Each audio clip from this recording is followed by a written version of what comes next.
From the keyboard to the boardroom, this is the business of esports.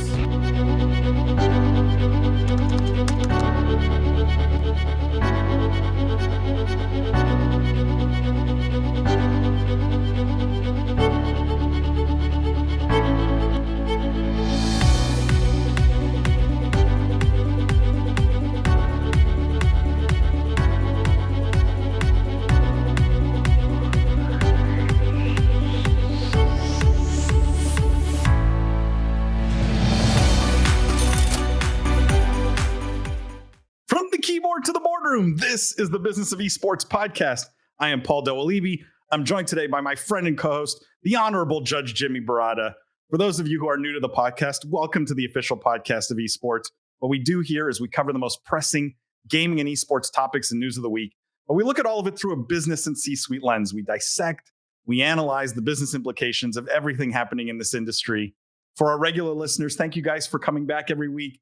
Thank you for all the love, the 5-star ratings and reviews. Thank you for telling your friends and family about the podcast.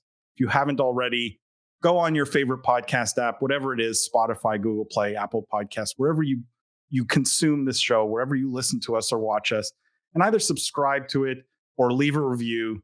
If you love it, even better if you leave a review. So we really appreciate it. It's how other people find the podcast. Jimmy, how you doing this week?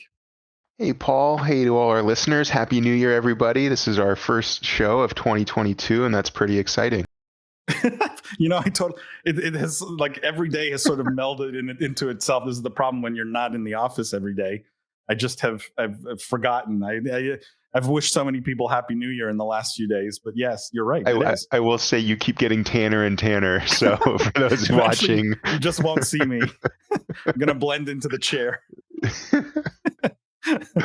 But I'm doing great, Paul. Had a great New Year holiday, had a great holiday break, was trying to get a couple things across the line last minute, and just got bombarded with so many inbound requests and emails, and everyone seems to be back at it, ready to take advantage of the new year. So there's some exciting energy going around, definitely. I sent you something, Jimmy, for like a little Christmas/New Year's gift, and my appreciation for you. And I know it hasn't arrived yet, but I'm hoping by next week's show it'll be here, because I actually want to see it on the show. Okay, it's my promise to our listeners or people who watch us that we'll at least get to show it on the show. It's kind of fun. I will say I have similar hopes for what I sent you, so that'll be a fun kind of like a secret Santa, but on the podcast, and it's not secret; it's just like a surprise gift. So that'll be, hopefully it coincides. Did you get to play any games over New Year or nothing? I haven't. I played yesterday for the first time in maybe 2 months. There's just a lot of family, a lot of celebration and different things going on. Where my squad, we all decided to take some time away from our regular schedule. So we hopped on last night, played Call of Duty, which I swore off of for about 30 minutes until it was so frustrating that we left and played Halo. Halo was pretty fun, and actually I reinstalled Fortnite last night, so watch out. Oh my God, this is desperation mode at this point. If you're reinstalling Fortnite, this is we're scraping the bottom of the barrel here at this point. 2017, 2018 were some of the best gaming of my life, I think, and I just had those beer goggles, right? That look back, and I thought, the group of us thought, we really loved playing Fortnite back then. I think we're just going to get clapped, but maybe that's Probably. What it takes. Yeah. So, You speak of Halo. Someone sent me this really cool chart of the accuracy distribution for players on mouse and keyboard versus player on controller, and the distribution of controller players, like their average accuracy, significantly higher than mouse and keyboard players.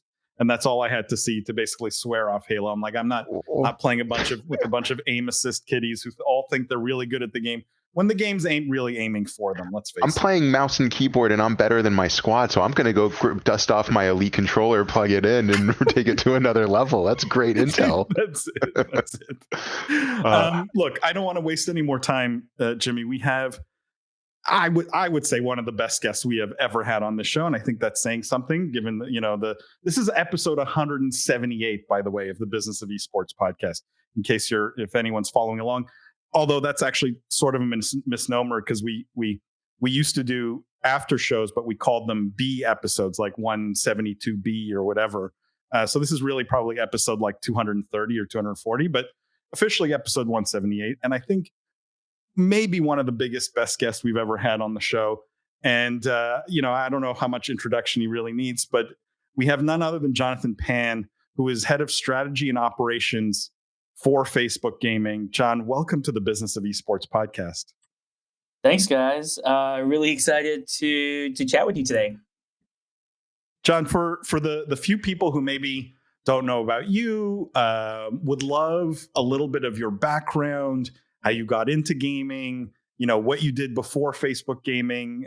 Maybe if you can talk to what you're focused on now, but would love a bit of the John story for our audience.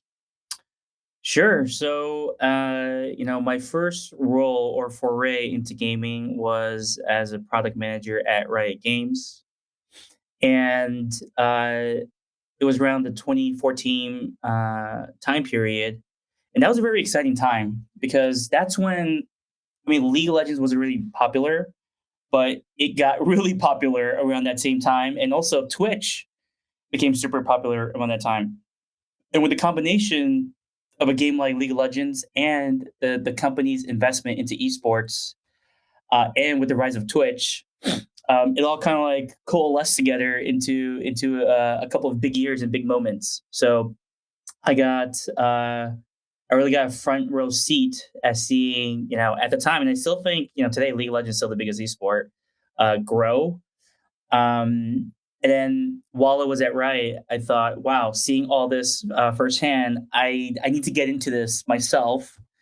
And I was a bit cocky, frankly, and I didn't really understand how to raise money or start a company. But I said, hey, how hard could it be? I want to be like, the Mark Cuban of esports. And I actually emailed the guy too, because I think his email, I forgot, it was something like mark.cuban@gmail.com. Like, hello, Mark, I would like to meet you. How would I do this? Like, I'll just. And for 6 months, I got nowhere. I left Riot. But first of all, I should probably, have drafted some documents or plan before I left. But I think I operate better when my back is to the wall. So I just left. I'm like, okay, I'm gonna go do a esports startup. I didn't even know what at the time, and I started meandering, brainstorming, pitching tons of companies. And at first it's kind of exciting. It's like, I got this. I'm on my own. I got a cool pitch with CAA. They're taking me out to Hinoki and Bird, across the street, Wine and Dine. But I got nothing. I got no funding, no contracts, no nothing, no job offers, nothing. And it seemed like people just wanted to talk to me about esports, but I wasn't getting anywhere. And then I did something pretty obvious, which was I created a newsletter around the business of esports, and I had a platform was starting at the time called Medium. So I just started writing some of my thoughts, which I already was presenting to these companies. I just wrote it on Medium, and I had a newsletter with 300 people, right? And that really helped me a lot because I got my information to the right people, and then they started reaching out to me. So that was great. And that's when I met a person named Jens Hilger. He's the founder or one of the co-founders of Bitcraft. And he was like, hey, come work for me in Berlin, but technically working remote in LA, but you get the point. His company was based in Berlin at the time. And I was like, sure, why not? He's like, yeah, come for an interview. And it's funny because back then, he was it was a small shop. There was no HR person or anything. So he's like, yeah, I'll just PayPal you. And you go, is that enough to cover the ticket? It's like, yeah, that's good. So I go there and I met his team, super amazing. They're super early and super persistent. Because people really know about them today, but back then they were really just, it was an idea, right? And what was crazy was, I accepted the offer. On the way back from Berlin, I was supposed to go from Berlin to LA. I got this random Facebook message from a friend. He's like, hey, one of my buddy is working for an investor. He would like to talk to you about esports. I already accepted this offer, so I was like, well, what's like? I guess what's the point? Because I tried it, it didn't work out. I accepted the offer, which I will stand by. But yeah, why not YOLO? Let's go meet this billionaire. So I changed my flight to San Francisco. I go there, and I'm not gonna mention the guy's name, but it's hilarious meeting him because when he gave me his address, I remember I took an Uber there, and they dropped me off in the middle of the street, and I was looking for the house number. And it's the street, so like it's the street. So I tried to find a door on the street, and it's just like it's just so crazy. Like I knock on this giant wood gate. He lets me in. This guy's got like, I don't know, it's like a movie. He's got like 7 cars, kind of like parked in like a V formation, and he comes out with this like he's eating like a frozen pizza. It's just so weird, and I'm like, oh my god, what's going on here? And we started chatting about esports, and he's like, well, I understand you just took this job, but what do you want to do with your life? Like, kind of thing. And I was like, well, it would be nice to start an esports team, focus on League of Legends, because I just worked at Riot Games. And he was like, why don't you do both? Why don't you? He's like, how much money do you need? I was like, based on my calculations, $4 million for 2 years.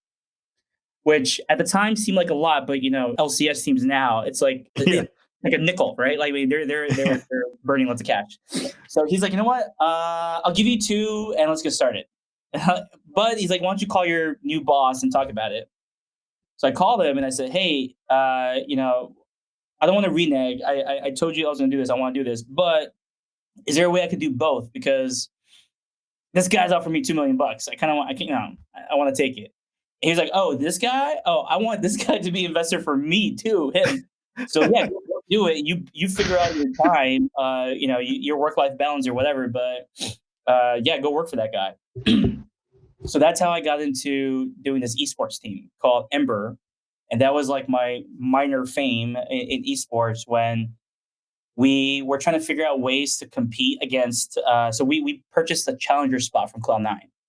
So at the time, there was relegation. So we thought our strategy was, hey, do we buy like an LCS spot for $1 million? Which we thought, oh my god, it's crazy. It's like 50% of our cash. Which now, in hindsight, we should just got an LCS spot. But anyways, yeah. So we paid something like 100K or something like 30K. Actually, we paid like 30K for this like challenger spot.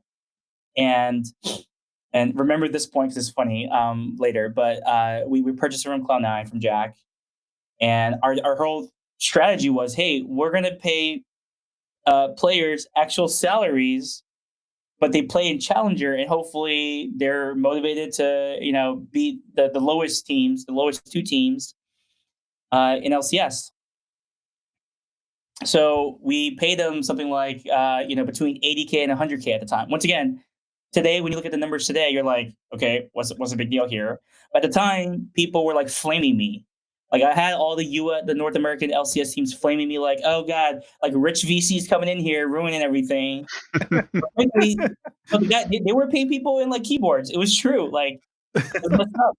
So that was our quote unquote minor fame in esports, where we published all of our salaries and we said we were going to be the first team in North America to only hire North American players. It didn't really turn out well for us, but we tried it at the time, and we we made a whole documentary about it. We put it on YouTube. We were trying to be this media company, so it's like hybrid, like 100 Thieves, but not to that level of branding. I mean, their branding is awesome, and trying to do this whole relegation thing before Riot shut it down franchise.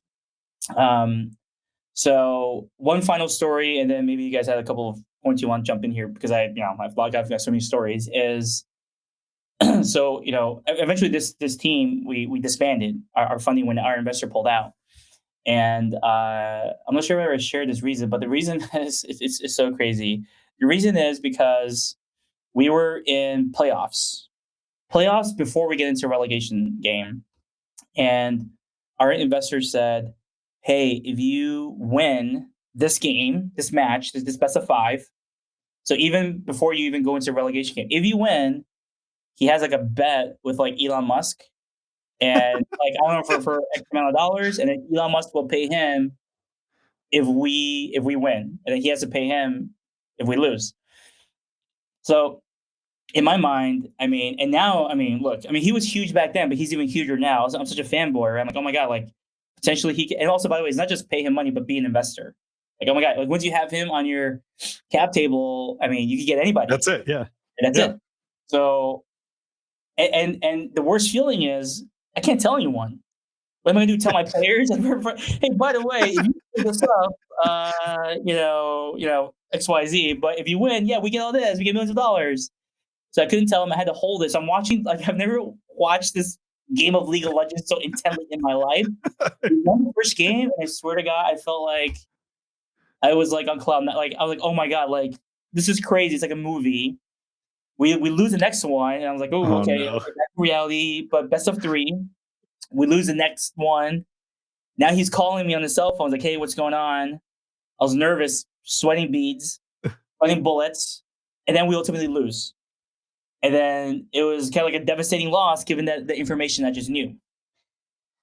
To make it worse, our investor pulled out a couple weeks later because he thought it was too expensive to own an esports team himself, which was kind of wild because, as I said, at the time, that burn rate seemed high. But today, it's kind of like nothing. Yep. And partially, it's my fault because I had opportunities to get other investors. But I was this, first time cocky CEO. I was like, oh, the valuation's too low. I mean, I should have just taken it. I was dumb, but now I know. Yeah. To diversify my investor base. So he pulls out. We have to shut down the team. The ultimate salt in the wound is if you go Google TDK Renegades Riot Games ruling, is that the team that beat us, they colluded with a team that was being relegated. Oh, no. Like, I mean, this is like arcane knowledge, but you go Google it. So basically, they traded a player without officially trading the player. like as if, for lack of a better example, it's kind of like the Lakers loaning LeBron. They didn't get a LeBron, but the Lakers loaning LeBron to the Knicks without the Knicks ever paying LeBron. Like the Lakers are still paying him. So that's what happened. It's all like documented on like this competitive ruling on the Riot Games website. And yeah, that was like salt in the wound because if we just did nothing and waited like 3 weeks, I think we would have been permitted to at least compete again because of that, the two teams colluding. And then the owners, like I think the owners of the teams were like barred from owning like League of Legends teams for life or something. I was going to say, how funny would it be if it was Elon who had sort of set this whole thing up, right? Oh, no, to win a bet. That would be wild. But I know he's a huge gamer and into esports. Who knows what he's capable of? I've definitely sent more emails with the word collusion in all caps than I can recall right now. It's like one of those terms that throw around. How terrible to actually experience it, though. Yeah. So John, just I'm curious. Mm-hmm. I have so many questions, but like, what was the? I'm curious. This billionaire, first of all, just you don't have to name names. Are they still invested in gaming or esports at all? Do you know? I'm pretty sure they are. Yeah. Because I'm always worried a little bit, and I've talked about this on the podcast, where sometimes big investors get burned, and these teams, a lot of them will fail. A lot of like the 100 Thieves of the world probably will succeed. There's probably a handful that will succeed and become quite big, but I think a lot will fail. The question is how many investors get burned in the meantime, right? Yeah. But it's nice to see that he or she is still invested. He's around with it, and I don't want to like name him, but I'm pretty sure he and Elon invested in the same team. So interesting. For people who know what that team is, I think they did. So if we're after Ember, John, is that when you went to Amazon, or can you kind of bring us up a little bit more current? Yeah, exactly. So after Ember, I had to really figure out what to do with my life. Should I get a job? Should I try again? I actually tried to convert Ember into maybe call it the Ember Academy, where I thought at the time people would maybe spend their summers in Santa Monica under the tutelage of LCS players. And that didn't really pan out. Like the business model didn't really work out. However, even as of recent as a couple months ago, when I interviewed the now current CEO of Gen.G, Arnold. He said, it's on their website. They're doing this in Korea, and it seems to be working. So maybe we just had these pretty cool ideas, but timing is so important in startups, and we were just ahead of our time. And maybe even market. I think Korean market, I could see this, or in Asia in general, working out better than the US, especially with the PC bond culture in Korea and in China. I did join Amazon's head of esports, but before that, I had this like interim year where I was working for this VC firm called Brave Ventures in New York. And I mentioned it because that was a very interesting experience because I worked a lot with, so it was both a VC/consulting firm, and one of our biggest clients, which acquired us, is Turner. So I got to learn a lot about like Turner because that wasn't a world I worked in. And at the time, Turner was really heavily invested in E-League. So it's very fascinating to see their investment in that. Just going to Atlanta, and Atlanta is like everything's like, Turner, right? They own CNN, they got all these things.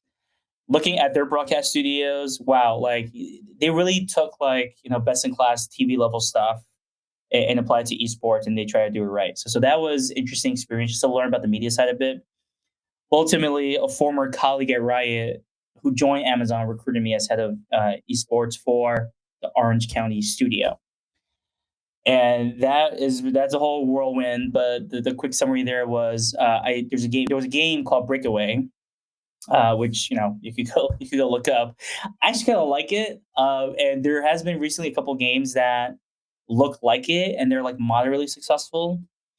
But the idea was it's a game where you had a ball and score goals, but you're not like soccer or basketball players. You have like weapons, so you can also like do a little like FGC action in the middle while you're getting the ball.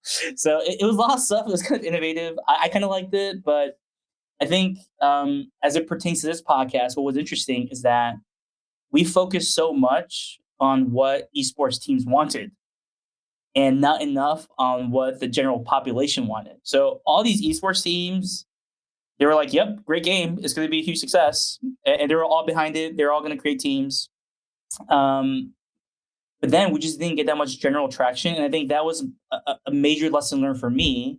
Twofold. One is you need a huge player base to have these like mega games that are going to last for 10, 15 years, like League of Legends. So you can't just cater to like one segment. And the second thing I learned, which is mainly around just like game development, is that, esports teams are an example, but also streamers. They're like the louder voices. You can't only listen to the louder voices. There's this kind of silent majority, right? But how do you get feedback from them? I don't know the answer to that, but what I do know is if I work on another game team, I'm not going to just go listen to the loudest voices because they're not the only voices out there. So after Breakaway, since we had no other esports title, I had to get like a new role. So I switched to being head of community for New World and also focusing on Twitch integrations. So I was like the main point of contact between Amazon Game Studios and Twitch. And that was fascinating in itself because, as many people suspect, there's like, Amazon can't, in my opinion, they can't really tell Twitch what to do, right? There's some give and take. And I kind of like that because Twitch wants its independence. They're not just there to shill like Amazon games. Like it's got to be good. If it's not good, they're going to be the first ones to tell you, which is what I really liked because we had so many Twitch employees play test our games. Mm-hmm. And also, it was another interesting experience for me because to date in this conversation, I've been focused on like the big name streamers. Whereas for New World, it's like MMO, right? And people have been talking about this for many years now, but just for the last couple of years, I would say there are a couple of bigger MMO streamers, maybe a handful, like maybe like 5. So we were working with up and comers as part of our strategy to say like, hey, can we like invest in them and they invest in us? And although I wasn't at Amazon during the time of the launch, I saw some of the names of the roster of the streamers we work with, and it was cool to see that some of the people we picked out in like 2018. Stuck around not only with us until 2021, but just like surviving as a streamer. It's super hard to Mhm. survive as a streamer. A lot of people Definitely. give up, and they have to Especially just an MMO streamer, right? exactly, or Yeah. like a variety streamer who happens to Yeah. do something right. It's a tough business. So and then we'll talk about this probably a bit later. But then I switched to another team called Amazon Kids, which I think there's something interesting about kids and gaming and Fortnite and Roblox and Minecraft and Epic Games and Super Awesome, their acquisition and Kappa and privacy. But after I worked there for 2 years, and then I joined Facebook, where I am today as head of strategy and operations. Man, John, I have like a million questions. Okay, so let me start with your time a little bit at Riot versus some of the time you spent on Amazon, and because I like to come back to sort of themes we cover on the podcast. And Nate Shot was in the news this week. Okay, Nate Shot came out and said basically that he was a fool, or potentially he's a fool for buying a COD League spot, right? Because he thinks the way the scene is going or the way Activision is managing it, COD League will be dead in 2 years. I'm paraphrasing roughly sort of what his comment was. Did you notice, being at Riot versus being at Amazon, where you tried to build this esports scene around Breakaway or whatever, right? Like, what is it that Riot did so well, you think, that no one else seems to be able to do? Like, what is that thing that stood out for you in terms of Yeah, building a successful esports scene? you know, honestly, Riot just didn't give a damn about spending. They really like their motto. They really believe in it. And I know, there's other news about Riot Games right now out there, and there's pros and cons of the company. But one thing I think Riot Games does well is that if they want to do something for players, they go all the way. They don't care about like ROI. Now, obviously, I think their esports team is like 10 years into it, or like season 9 or whatever. Now they're like calculating ROI, and I believe they said already predicted that either last year or this year will be the first profitable year for LCS. So yes, they want to make it like an ROI positive thing, but they waited like 10 years. Like no other company, I think, would have the cojones to, or the executive backing to do that, right? So, Yep. and I think it worked out for them. So, the proof is in the pudding. Now, yeah, Activision, Nisha, actually, I hate to say it, but I agree with him. And I was surprised he went into it. And I love spicy, esports gossip. I love that he just went out there. He pulled like Jack Dorsey, right? Jack Dorsey's going crazy on Twitter recently too. I love it. And I think you have to just really analyze like what the heck's going on with Activision Blizzard as a whole, right? Like first of all, there's Blizzard kind of, for lack of a better word, it's kind of like imploding a bit. There's so many Well, departures. they just don't make games anymore. They're not in that business anymore. And I love Blizzard games. I grew up on Blizzard games, but when you go on Yeah. LinkedIn, it's like you scroll like every 5 seconds to someone leaving from Blizzard. And They have good merch though. Good merch. yeah, they got great merch. And there's always this kind of narrative out there that Activision is trying to impose things not only on the game studios but also on the esports teams.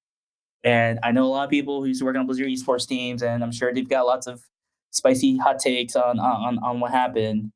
But eventually, I think the way things played out was they hired. I don't know if you guys remember, but it was like a meme. They hired this guy Tony, who was like a senior guy at the Major League Baseball, right? Major League Baseball, yeah. Yeah, exactly. I remember. I mean, we made plenty of fun of that. Don't worry. And you're like, great. So we've got someone from baseball has the oldest demographic of all the U.S. professional league sports. But we have this person coming around. Actually, in his defense, I actually met with him and I spoke with him. He was actually super forward thinking. Interesting. And that's all I can say about that. He's no longer there. That's all I can say about that.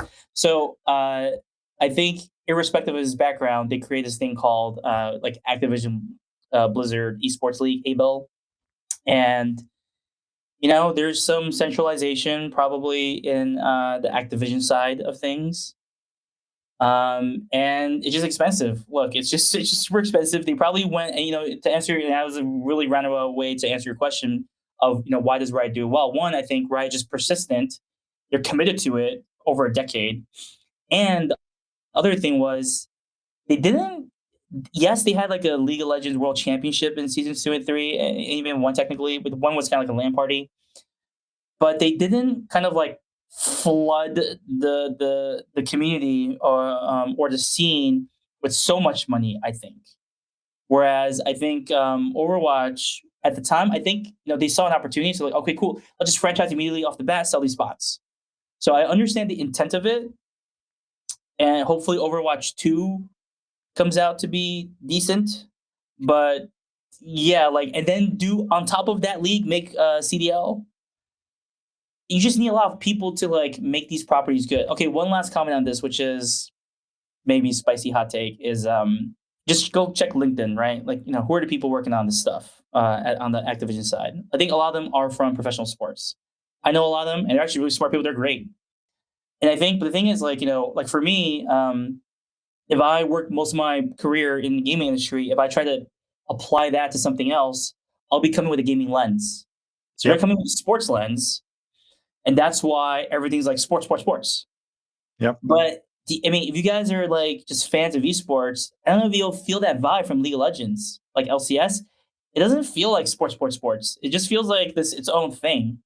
Yeah. And there's some really good quotes from, I don't know, some head of esports at Riot, or recently this year or last year, and they're saying that's what they thought they tried to do. Like, okay, let's bring best in class sports broadcasting and things like that. They even acquired a company in New York, in the beginning of the days to do this. But ultimately, they realized it's kind of like it's like hybrid.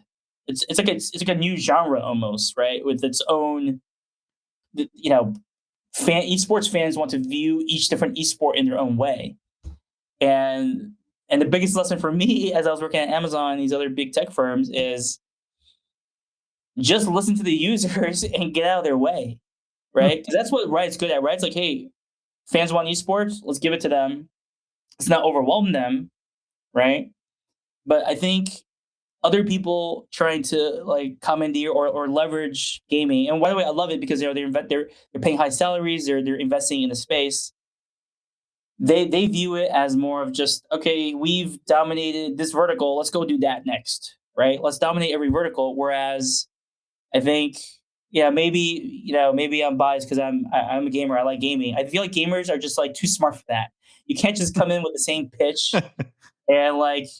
I just hate it. You always see these commercials. It's always like Doritos and Mountain Dew. Like, come on, gamers aren't like that anymore, man. That's like 1980s. And even 1980s, maybe not all gamers are like that. They probably weren't. So, like, to the powers that may be, just like chill and like get with the times.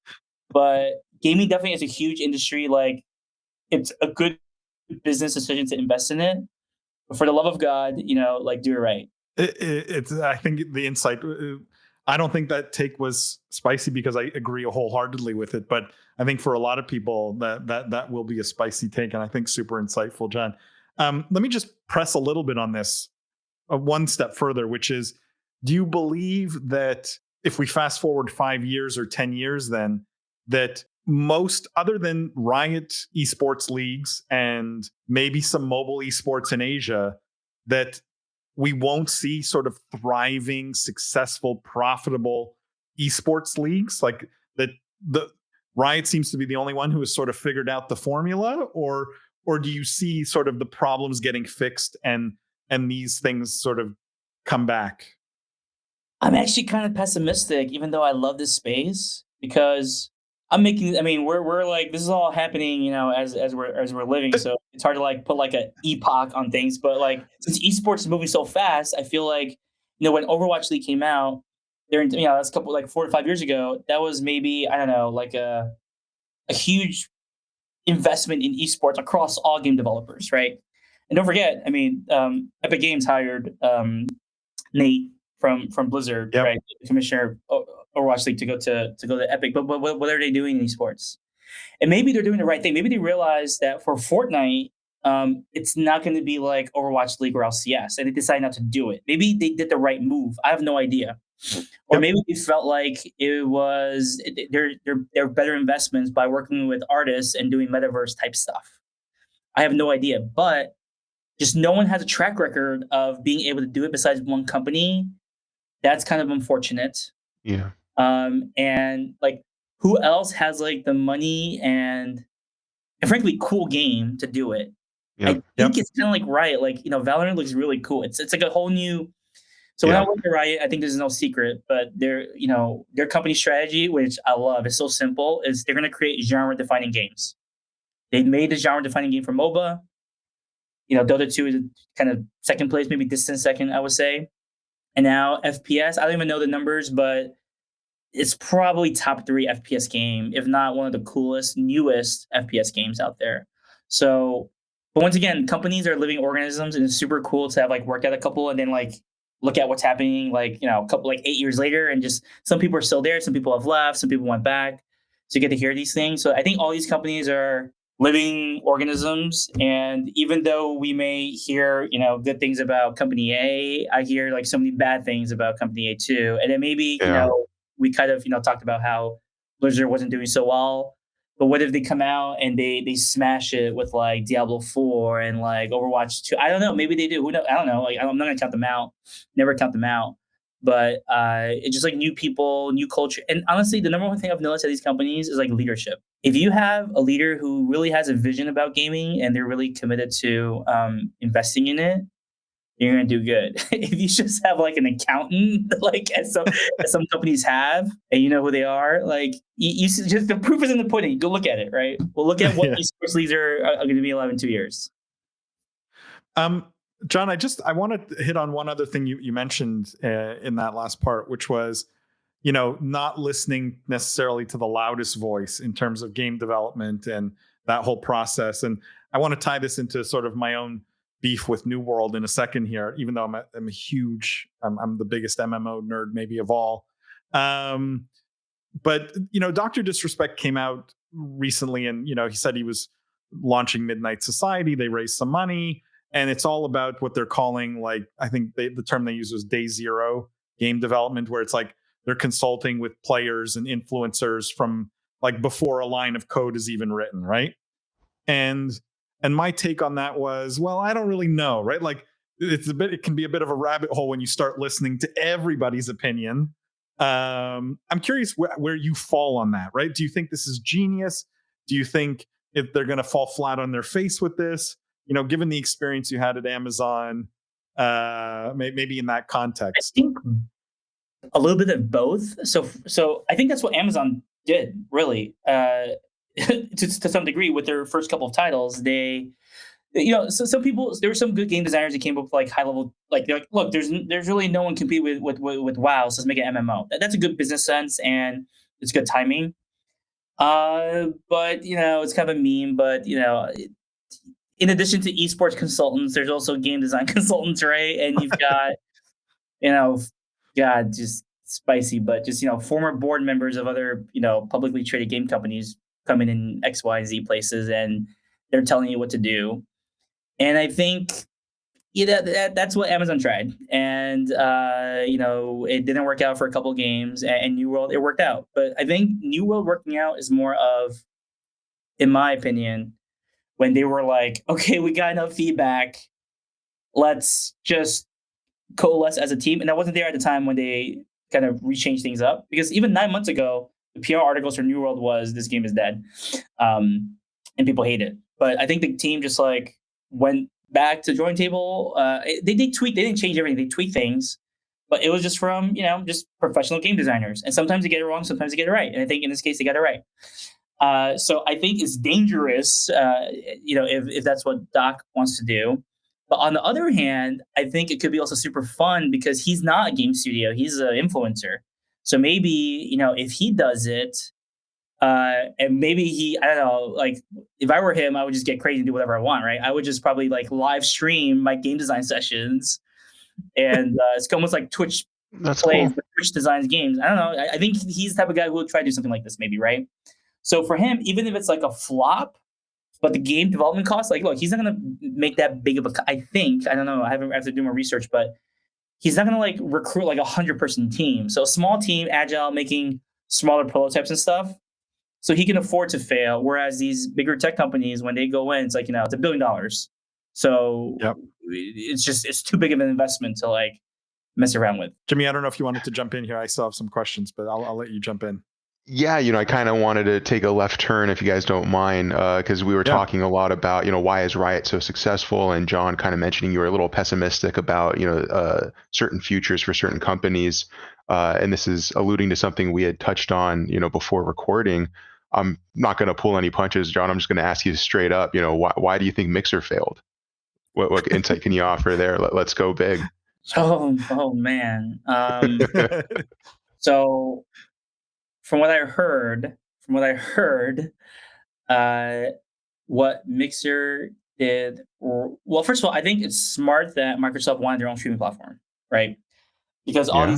these tech companies realize that they want to have some game development, they want to have some game streaming, they want to have kind of like game engines, right? Like game development, cloud stuff. I think with Mixer, what they learned was that getting just one or two top people like Ninja and Shroud wasn't good enough. You probably need like a lot more. I think another thing they did, I heard rumor, is that uh, a lot of their contracts they increased the broadcast amount more than the industry standard at the time. That is kind of like committing suicide almost. It's like if Twitch requires you to do less and you're going to get a bigger audience there because they're already there, why in the world would you go do that? Do stream more on a platform with no one? And I'll tell you what the logic. I actually understand the logic. The logic is, the people who implemented this was that if you don't stream enough, you're not going to build an audience. I totally agree with, but the number they ended up picking was like, in my opinion, insulting to streamers. Because you're assuming streamers are just robots and you can just do like 8 to 10 hours a day, and like no problem. Like, what if you got to take a vacation? What if you got to do X, Y, Z? I mean, yes, they had leeway for this, but just the number that they picked, it's a triple digit number in terms of hours, I think is not kosher with me if I were running a platform. So what are the learnings we can extrapolate then from something like your time with Riot, what you see with other companies like Mixer, the future as well of esports, which we haven't even gotten into, some of your other consulting and investing and in other issues. I'm not sure if you want to share about that or not, but I would love to extrapolate, I suppose, and aggregate some themes here as well as trends going into the future, mainly because with so much of your history, you just seem to be so early to a lot of really big, exciting things that ended up being huge, right? I want that foresight on where we headed next. I think the theme of what I learned from companies that have done quote unquote things right in gaming broadly is it's so simple. It's kind of just it sounds stupid to even say it, but Riot's mission is to be the most player focused company in the world. Same thing with Amazon, right? The most customer obsessed company in the world. But like it's just so easy to say that, like a company's slogan or mission. But I do think because Riot's a smaller company, they actually could build that into their culture, and they really like they believed it like a religion. I think it's easier to have religion in a smaller company than a big company. So the main theme is just build things that people want, right? Like, oh, this is so spicy, but I might get in trouble. But like, like cloud gaming. I understand the business reason of why companies would want to invest in it, but as a gamer, I don't see a lot of gamers clamoring like, I need some cloud gaming. Like, where's my cloud gaming? So, and maybe this is because I'm North America centric and we've got PCs, laptops, like bandwidth, everywhere. And maybe in third world countries, they don't have a PC, so they can't play this AAA game and they want to play on mobile. I understand the logic behind it. But also in especially those third world countries, they seem to be like mobile games is killing it there too. So, but that doesn't mean these other cloud games won't be killing it either. So just build things that people want. And another thought was, I think the executives of these companies should have just like a long term vision. I know it sounds lame and corny, but like, what's your 5-year vision? There's so much thrash, and like I'll give you one example. I wasn't at Google, so I feel like I'm okay talking about it. Which is from the outside in, looking on Twitter and LinkedIn, all this stuff. They're invested in like a first party game studio. They're going to do Google Stadia. And then I think it was like very short, it's less than 2 years, they shut the whole thing down. And all these game developers who quit their jobs at probably companies they decently liked, well, now they got to like pivot to a different role within Google. And by the way, they get paid a lot, so I don't feel bad for them or myself, right? These big tech firms pay good. Maybe they and I appreciate their investment in the space, but we could save them a lot more money and the people working on it a lot more headaches if we just have a clear vision. Like, hey, and be picky, right? I think another thing I noticed, a third theme is, well, it kind of corny to say, but like strategy. For so many companies, they want to do everything. Like, that's not strategy. The whole definition of strategy is you pick one or two things and do it right. Part of strategy is what are you not doing? So, and just kind of picking on Amazon a bit, when I joined 2017, they were creating a game engine, Lumberyard, doing stuff like cloud game operations, first party game studio, exploring like publishing of titles, Twitch, great acquisition. That was the best move, frankly, right? And a bunch of other stuff. Like, how can you possibly get like 10 things right? I think even if you have 10x people, you can't get 10 things right. I don't think it works like linearly. I think as like a broader gaming team, you should have like maybe two or at max three focuses, and everyone just like attacks that problem and tries to get it right. And the other and one last thing, maybe it's connected to one of the first three things I said, just like the recognizing the time investments required. Yeah. I'm sure everyone heard about the famous story about Overwatch. I think the project codename was like Titan or something. And they canceled that game, but from the ashes of that game, they created Overwatch. You probably heard about how long it took Riot. I think even the CEO of Riot Games joked about how long it took him to add the S to Riot Games. But then I think it was the end of 2020 when they announced or 2019, I forgot the year, but like they announced like 7 new games, right? Like, so it just, these things take time, and it's super hard. And I think, outside looking in, it looks like, oh yeah, these companies are printing money. The successful ones, they are, but even for, let's say, like Fortnite, right? I mean, I think the earlier versions of Fortnite weren't as successful, and they had to build their game engine and all this stuff. It's just kind of like decades of investment, and then they've got hits. And some companies have hits, and then like Supercell, I would argue they probably haven't had that many recent hits, but they're still around, and they're holding their quality bar. They're not launching crap. So it's I guess the conclusion is gaming industry is so cool to work in, but it's also kind of it could suck to work in too, depending on the timing and the situation, the company you're at. And I guess it's just like entertainment in general, right? Like, it looks glamorous on the outside, but it probably sucks for, more people than less people, I'd say. So where do you think the future of gaming is? Is it Web3 and sandbox gaming? Is it some intersection of esports and education? Where are you putting your time? Where are you putting your bet on the next iteration, I suppose, of our industry? That's such a good question.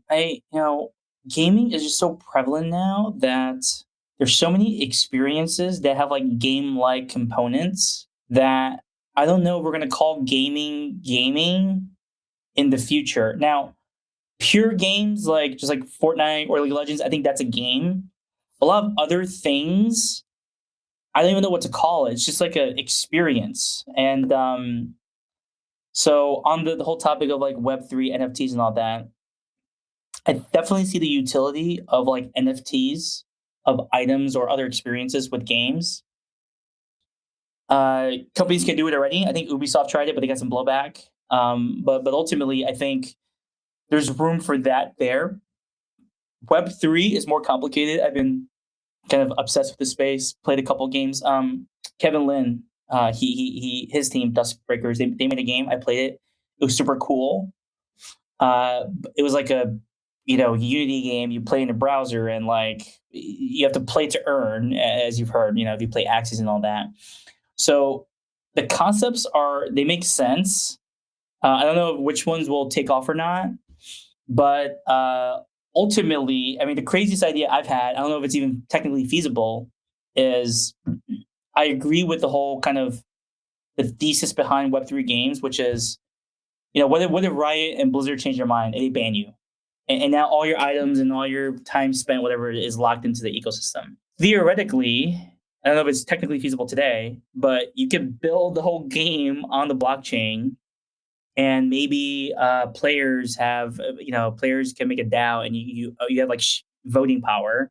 So let's say Riot Games no longer wants to maintain an old or dead game, then maybe the users can vote to do it themselves or hire someone else to do it. But the assets are not owned by Riot anymore, right? That could take off, or it could not, and people just enjoy playing Riot games or Blizzard games, and they just keep making their quote unquote Web2 games. So not many predictions besides the fact that I think gaming just feels like a lot like more prevalent in all aspects of our lives.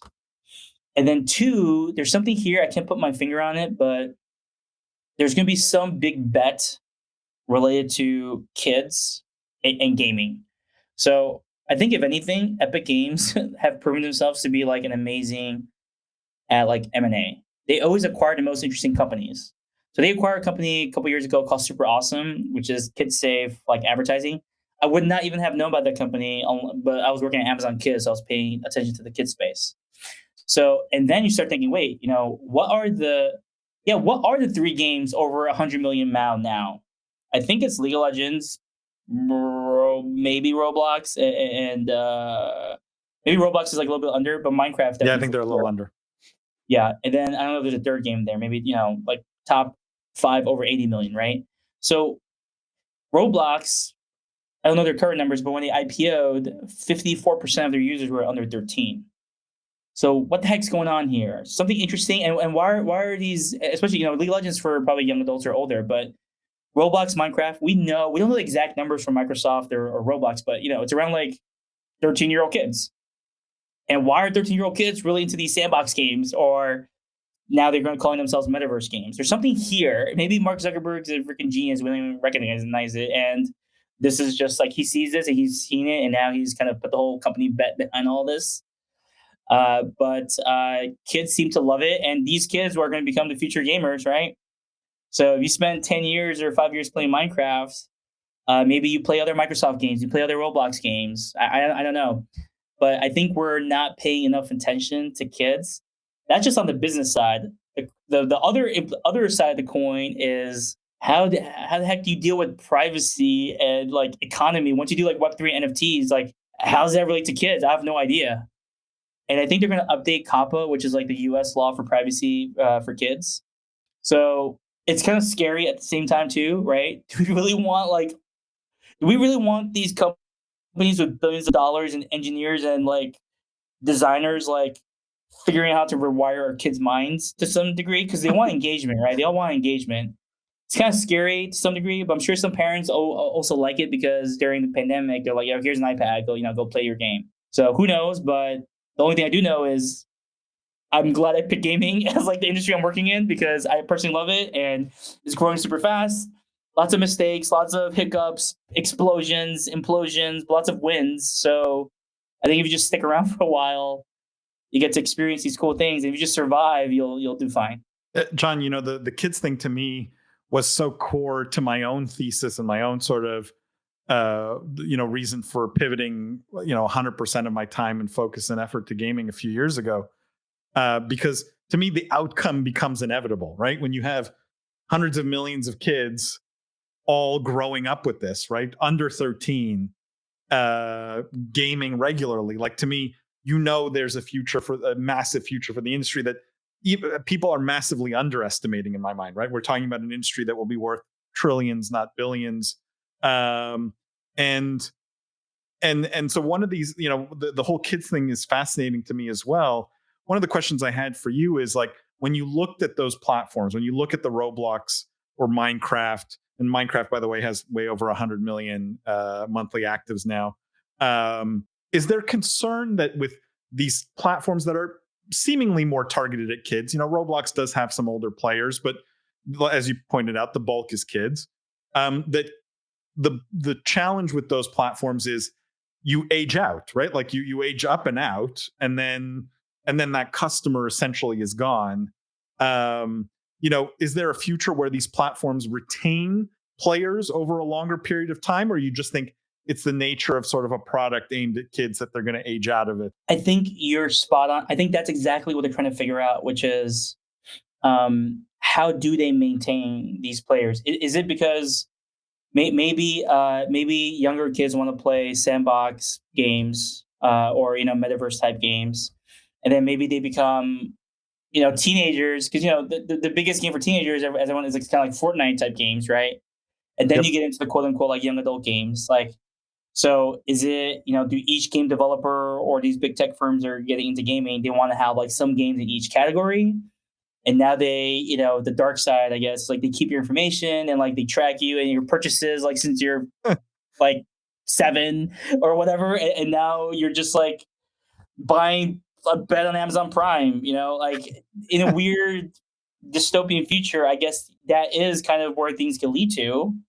But I'm just using gaming example. They could do this in other ways too. It could be through content, right? They could kids are watching Netflix, even though they're 3-year-olds are watching Netflix, right? So they've got your data. I don't know. They don't have like the data as we, as like an adult, but there's something. And how do you grow? Like, what happens if we don't even know, right? The kids who grew up watching Netflix, like, what does that mean? Like, are they Netflix? Are they like like going back to real old school? Because I think I'm interested in some of the old school concepts back then. It's like P&G, right? The people making like laundry detergents. So, I don't know about you, but like my mom used Tide, and then I just ended up using Tide. I don't even think about it. It's crazy. I don't even think about it. So it's things like that. It's like, oh, I watch Netflix, or like I use Amazon, I use Microsoft, and you just do it. My mom used Microsoft. My mom watched Netflix. I watch Netflix, whatever. If there's like infinite content and they've got a lot of it, it's like, we'll use whatever services out there. So it's just, I think the beauty of it is like no one knows. And just like gaming is really always at the bleeding edge of technology. It's so cool, right? And now entertainment, entertainment and technology, and probably some other third bucket I could throw in there to just have 3 things. But it's just so cool. Like no one knows. Everyone's just experimenting with things, and it's a great time to be alive and working in it. John, I just have one last question before we move on to everyone's favorite segment here. But and I'll end on this. I'll wrap on this. As someone who's been in so many big tech companies and big gaming companies, and we've sort of danced around this, do you think those companies all need capital N, need to be doing stuff in gaming? Do you think some should have more focused visions? Do you think some shouldn't be in it at all?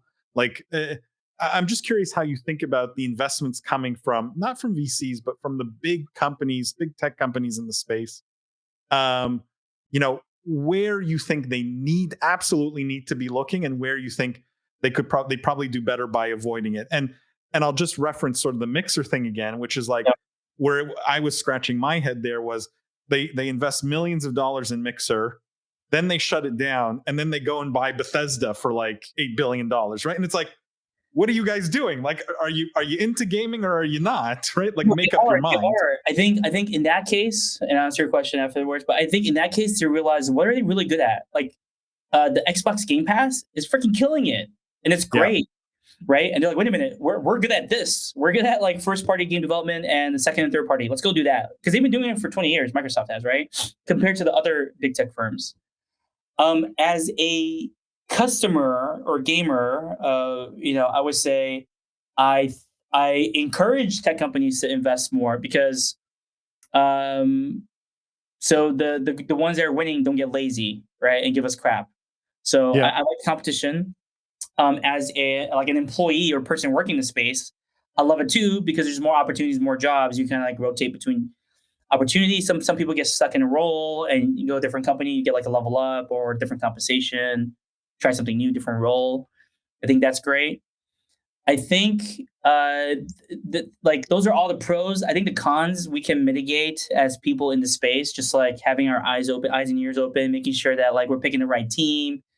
Because we don't have infinite time. You might as well try to be on the most the best team for you, most suitable team for you while you can. But it takes so much research. And I think kind of sidebar is a lot of people not in gaming really want to get into it so bad that they'll just take the first job they can get. And maybe that's the best move, just to get something on your resume. Or maybe it's like a trap. Maybe it's a trap and you really hate it and you get turned off from gaming. I think that does suck.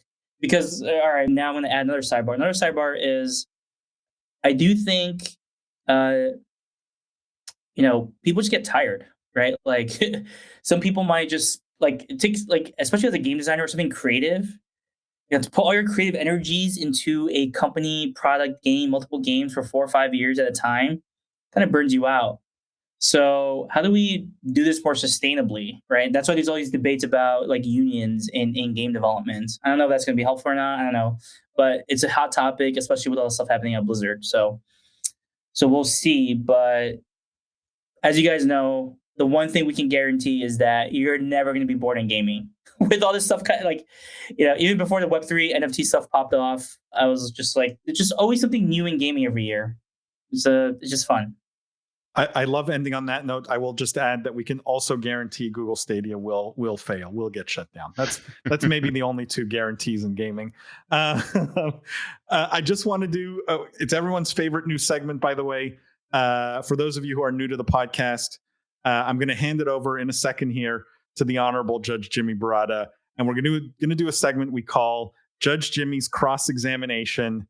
And John, what's going to happen here is Jimmy's going to ask you 5 or 6 questions here in sort of rapid fire succession, hopefully with short answers, just to try and get more insight into who you are as a person, because I think our audience truly, truly loves that more than anything and appreciates that. So, Honorable Judge Jimmy, hand it over to you. All right, John, no wrong answers here. First one, what's your favorite TV show to stream or to watch? Right now, I'm obsessed about 30 Rock. I can't believe I never watched it like 2 years ago, but it's amazing. Great. Next question. Your top food choice, whether fast food or cuisine in general? It's terrible for my health, but Korean fried chicken. Oh, nice. Respect. John, is it a different answer for food while you're gaming? Well, yeah. Then you don't want to eat chicken, right? So I think I probably drink a lot of stuff, like protein shakes or anything while I'm playing games. It's just easier than eating food. Don't have to dust off your fingers on your shirt. That's good. If you could go back to school, what class would you take or major would you pursue? Oh, I tell everyone the same. I would just be a software engineer. Just be a software engineer and just make Boku bucks, man. Just go do that. Where do you hope to be in 5 years? In 5 years, I would love to just take another stab at another startup. Kind of one of my personal goals is to try for like a tech startup, not like a esports startup. Probably like around when I'm 40, so like in 2 years, or maybe a little bit afterwards, depending on how things go. Keep moving. Last question. What was your favorite video game growing up? And this could actually even be your favorite video game today, honestly. I'd love to hear it. Yeah, well, I'll answer both. My favorite video game growing up was just Quake, because that was the first one that required like multiplayer. I was doing a play on happy. PS, right? It was crazy. We had like 120 ping, and you thought that was amazing. And that's what really got me into this, like just thinking about this whole space was Quake. And today, or is it the same? Today, I can't believe it, but I still play League of Legends. I've been playing 9 years. I play. It's very embarrassing, but I play on average 1,000 ranked games a year. Whoa. I think last year I only did 500, but usually I do like 1,000 ranked games. I only play ranked. I don't play like normals or anything. I just play ranked, just to punish myself. That's my way to relax after a day of work. Just go play some ranked with some toxic 13-year-olds. That's what I love. This is literally every League player, like spoken like an addict. It always sounds like an addict. Right? Oh, yeah. They don't want to be addicted, but it's just the drug is so powerful. Can't help it. Well, thanks, John. I mean, Paul, the prosecution rests. Back to you. I love it, John. For our listeners, if you want to be found or followed, where can people find or follow you? Oh, thank you. Yeah. I think, I'm biggest on LinkedIn, but I want to try to start being more active on Twitter. I'm more of like a lurker. I never really say anything, but in 2022, I'm going to start hopefully saying more things on Twitter. So my handle is notvert, NOTVERT, which I have to explain it because I think it's a funny, interesting story. Which is so when I was at Riot, when you join a company, they give you like an account, right? And you can add your Riot name. So I was like Riot Vert. At the time, they don't do it now, I think, but at the time, they gave you 2 totally unlocked accounts. I mean, this is amazing. So I was like, okay, I just need 2 names.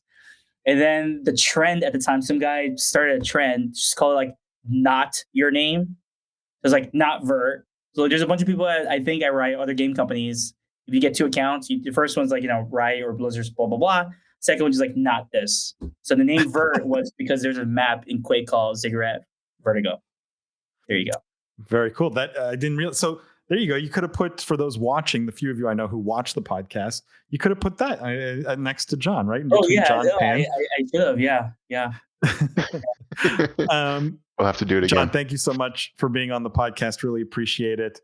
Jimmy, thank you as always. For all of our listeners, guys, just a couple of reminders. Make sure to tune in every Wednesday, 8:30 p.m. Eastern time. We do a live stream.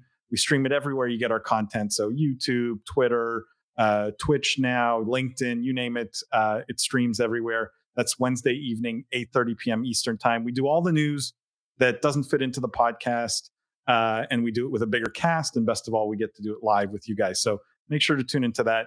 And also make sure to follow us everywhere. Business of Esports or Biz Esports on all platforms, on YouTube, on Twitter, on Instagram, TikTok even, anywhere you get our content. We really appreciate the follow. And leave that 5-star rating and review. It helps others to find the podcast. And as always, guys, we will see you next week.